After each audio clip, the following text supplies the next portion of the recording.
Bapak Ibu terkasih, bacaan kita pada pagi hari ini terambil dari Markus 8 ayat 31 sampai dengan ayat yang ke-38 yang demikian.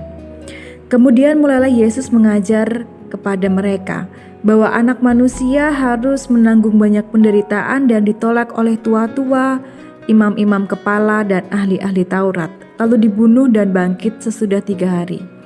Hal ini dikatakannya dengan terus terang, tetapi Petrus menarik Yesus ke samping dan menegur dia.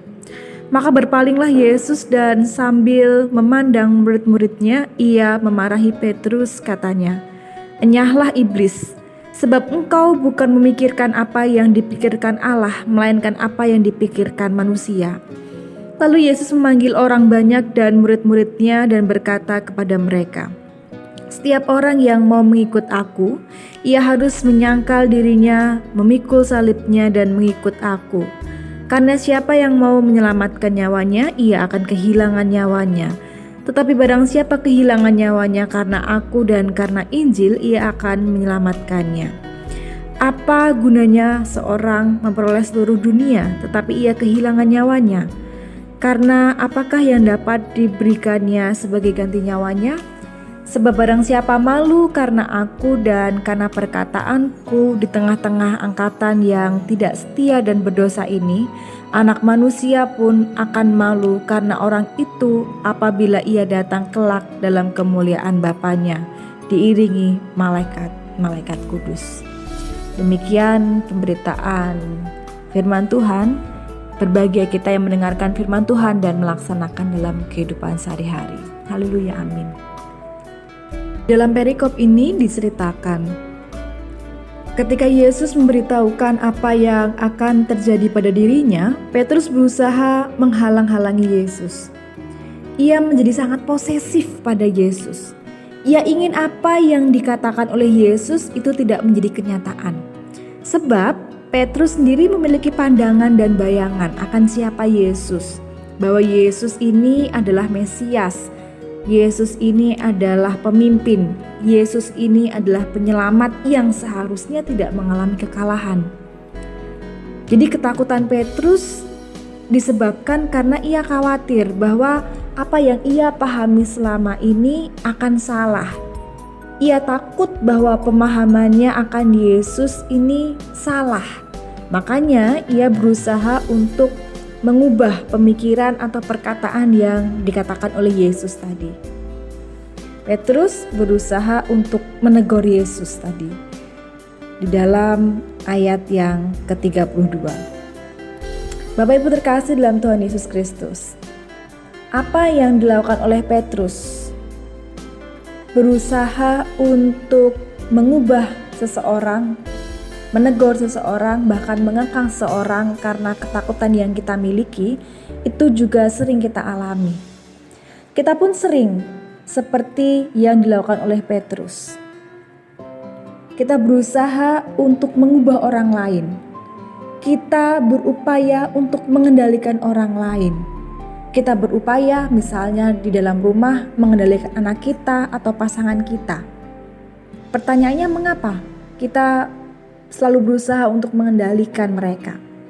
Ya karena kita tidak ingin apa yang menjadi harapan kita, apa yang menjadi angan-angan kita ini tidak tercapai atau hancur. Kita ingin mengendalikan mereka sesuai apa yang kita pikirkan, sesuai apa yang kita inginkan. Kita takut misalnya anak kita pergi ke klub malam atau nongkrong sampai malam hari dengan teman-teman yang tidak jelas, atau hamil di luar nikah, terlibat perkelahian, terlibat memakai narkoba, dan lain-lain. Kita juga takut pasangan kita nantinya selingkuh, bermain judi, mabuk-mabukan, dan lain-lain. Nah, ketakutan-ketakutan itulah yang akhirnya menyebabkan kita berusaha untuk mengendalikan, bahkan mengubah anggota keluarga dalam kehidupan kita. Tentu Bapak Ibu ini jadi hal yang wajar. Dan terkadang memang perlu pengawasan terhadap anggota keluarga kita. Namun perlu kita sadari bersama, tidak jarang ketakutan kita pada akhirnya menyebabkan situasi malah semakin memburuk. Kita semakin menjadi orang yang posesif, semakin menjadi orang yang tidak memiliki kepercayaan, tidak memiliki kepercayaan kepada anggota keluarga, berusaha untuk mengendalikannya, untuk mengekangnya, dan lain-lain. Sehingga hal ini menjadikan anggota keluarga kita menganggap bahwa kita ini tidak paham terhadap kebutuhan mereka, menganggap bahwa kita semena-mena, dan lain-lain. Jadi rasa takut kita mendorong kita untuk masuk ke dalam situasi yang semakin buruk. Sekali lagi, tentu memberikan perhatian, memberikan nilai-nilai yang baik, memberlakukan peraturan-peraturan tertentu dalam keluarga menjadi hal yang sangat penting.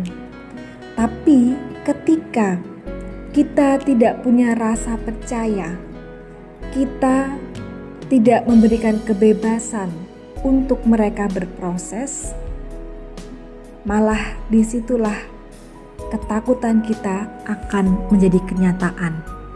Jadi dalam segala hubungan, janganlah kita menjadi pengendali, pengekang, sebab jika kita mengendalikan sesuatu atas dasar ketakutan kita, maka hasilnya pun akan keliru.